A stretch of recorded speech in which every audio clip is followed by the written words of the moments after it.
আসসালামু আলাইকুম। আজকে আমি দেখাতে চলেছি সিআরটি টিভিতে রিমোট কেন কাজ হচ্ছে না। দেখুন, একটি রিমোট আমি চাপ দিচ্ছি কিন্তু ভলিউম বাড়ছে না, কমছে না, চ্যানেল চেঞ্জ হচ্ছে না, কোনো কাজ হচ্ছে না, টিভিটি বন্ধও হচ্ছে না রিমোটে। তো রিমোটটি যদি আমি দেখার চেষ্টা করি, দেখুন রিমোটটি কিন্তু ওকে আছে।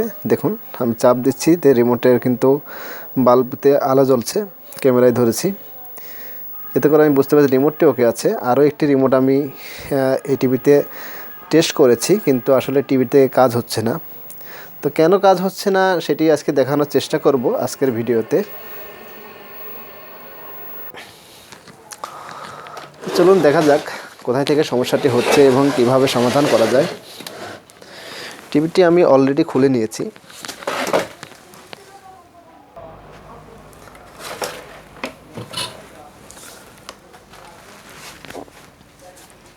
তো প্রথমেই জেনে নেওয়া যাক টিভিতে কোথায় সমস্যা হলে রিমোটে কাজ করে না, বা কোথায় থেকে রিমোটের সমস্যাগুলো হতে পারে যে রিমোটে কাজ হচ্ছে না। এক নম্বর সেটি হচ্ছে এই ভিতরে আছে, এই ভিতরে সেন্সর আছে। সেন্সরটি যদি নষ্ট হয়ে যায় তাহলে কিন্তু রিমোটে কাজ হবে না।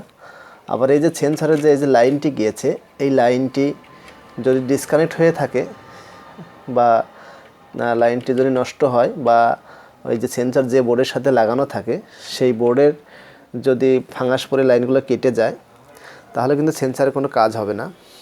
আবার এই যে এখানে সিস্টেম জঙ্গল যে আইসিটি আছে, এই আইসি থেকেও কিন্তু রিমোটে কাজ হয় না অনেক সময়। আবার বেশিরভাগ ব্র্যান্ডের কিছু টিভিতে রিমোটে কাজ না হওয়ার কারণে যে এখানে একটি মেমোরি আইসি আছে, সেই মেমোরি আইসি থেকে কিন্তু যদি কোনো হ্যাং করে বা কোনো অপশন সমস্যা দেখায় তাহলে কিন্তু এই মেমোরি আইসি চেঞ্জ করে দিলে আমাদের রিমোটে কাজ করার যে সমস্যাটি সমাধান হয়ে যায়। তো দেখা যাক আজকের টিভিতে কোথায় থেকে সমস্যাটি হচ্ছে। সমস্যাটি সমাধান করার জন্য আমি এই যে আমাদের যে সেন্সর বোর্ডটি আছে, এই বোর্ডটি খুলে নিচ্ছি। সেন্সর বোর্ডটি না খুলে নিলেও হবে, এক্সট্রা সেন্সর আমি সার্কিটে লাগিয়ে কিন্তু টেস্ট করতে। সেন্সর বোর্ডটি আমি খুলে নিয়েছি যেন আপনাদেরকে ভালোভাবে দেখাতে পারি সেন্সর বোর্ডটি।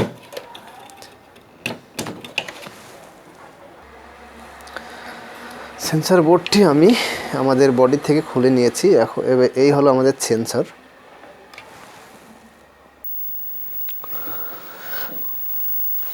প্রথমে আমি সেন্সরের ভোল্টেজটি পরিমাপ করে দেখব। সেন্সরে ইনপুট ভোল্টেজ হচ্ছে 5 ভোল্ট বা 3.3 ভোল্ট। 5 ভোল্ট আমাদের সিআরটি টিভিগুলোতে 5 ভোল্টই যায়, অনেক এলইডি টিভিতে 3.3 ভোল্ট যায়।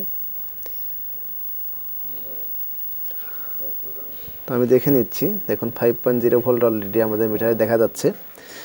এটা হচ্ছে ইনপুট ভোল্টেজ ভিসিসি। তারপরে মাঝখানের যে পিনটি, এটি হচ্ছে নেগেটিভ, এখানে কোনো ভোল্টেজ দেখাবে না, 0 ভোল্ট। আর এই পাশে আইআরে কিছু ভোল্টেজ শো করবে। আইআরে আমি দেখতে পাচ্ছি 4.6 ভোল্ট কিন্তু আইআরে দেখাচ্ছে। সেন্সরে আমি নেগেটিভ পজিটিভ দুইটি ভোল্টেজ পেয়েছি এবং আইআরে কিছু ভোল্টেজ পেয়েছি। যেহেতু নেগেটিভটি আমার ওকে আছে, আমি আমাদের মিটারের নেগেটিভ কানেক্টরটি বডিতে নেগেটিভ লাগিয়ে নিলাম এবং সেই সাথে মিটারের পজিটিভ কানেক্টরটি আমি আইআরের যে সেন্সরের যে আইআর কানেকশনটি সেখানে আমি ধরেছি, এবং রিমোটে যদি আমি চাপ দেই তাহলে কিন্তু আমাদের ভোল্টেজটি কিছু ড্যামেজ হওয়ার কথা, অর্থাৎ কিছু ভোল্টেজ কমে আবার বেড়ে যাওয়ার কথা। তো রিমোটে চাপ দেওয়ার পরে আমি কোনো রেসপন্স পাচ্ছি না। এতে করে আবার মনে হচ্ছে এই টিভিতে সেন্সরটি নষ্ট হয়ে গিয়েছে। তো সেন্সরটি নষ্ট কিনা আমি মনে হচ্ছে 100% শিওর নষ্ট। তারপরে আমাকে সেন্সরটি চেঞ্জ করে দেখতে হবে যে কাজ হয় কি না। তো আমি সেন্সরটি চেঞ্জ করে নিব।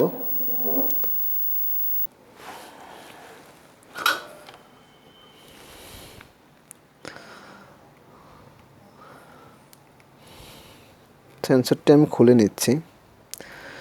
এর আগেও মনে হচ্ছে সেন্সরটি চেঞ্জ করা হয়েছিল।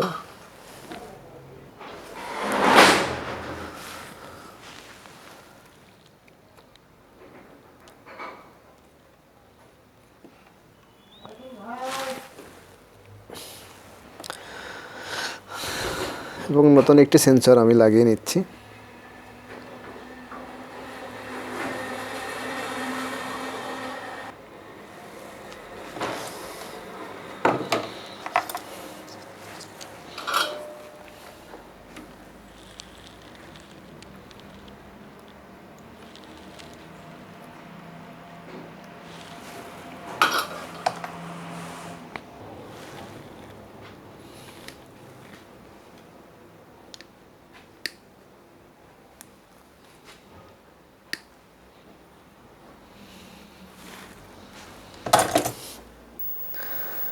সেন্সরটি লাগানো শেষ হয়েছে এবং আমি এখন টেস্ট করব টিভিতে।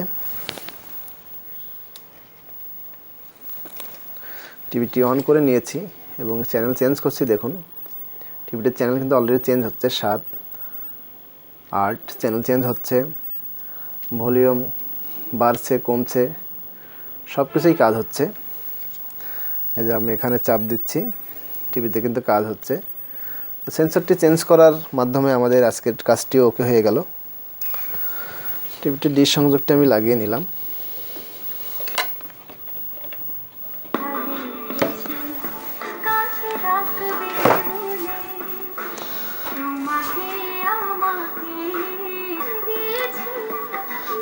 এবং দেখতে পাচ্ছি টিভিতে ছবি তো আগেই ছিল, টিভির সামনে গিয়ে দেখব রিমোটে কাজ হয় কিনা। তো আমি রিমোটে চাপ দিচ্ছি এবং রিমোটে কাজ হচ্ছে।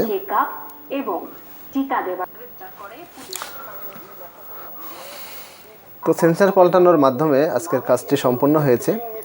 আশা করছি ভিডিওটি ভালো লেগেছে। যদি ভালো লাগে অবশ্যই একটি লাইক দিতে ভুলবেন না। আর পরবর্তীতে এ ধরনের আরও ভিডিও পেতে সাবস্ক্রাইব করে আমার চ্যানেলের সাথেই থাকুন। আজকের মতো এখানেই বিদায় নিচ্ছি।